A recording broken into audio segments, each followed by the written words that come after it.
யாரும் புரிஞ்சுக்காமலே நீங்க ஒன்னா போராடுறீங்களா? இரவில் தூங்க முடியாம மனசு முழுக்க கவலையில மூழ்கி இருக்கீங்களா? அப்படின்னா இப்போ நீங்க கேட்க போற இந்த ஒரு துவா உங்க வாழ்க்கைய மாற்றக்கூடியது. اللهم إني أسألك راحة القلب وسكون النفس وتفريج الهم وتحقيق الأمنيات. யா அல்லாஹ், என் உடைந்த மனசுக்கு அமைதிதா. என் உள்ளம் சாந்தமா இருக்க மாதிரி செய். என் கவலைகளை முழுக்க நீக்கு. நான் கனவுல கூட நினைக்கிற ஆசைகளை நன்மையா நிறைவேற்று. நீங்க உண்மையா இந்த துவா சொன்னீங்கன்னா அல்லாஹ் உங்க கண்ணீரை வீணா விட மாட்டான்.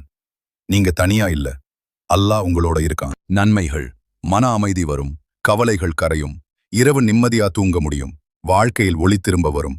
அல்லாஹ் உங்க துவாவுக்கு பதில் தருவான்.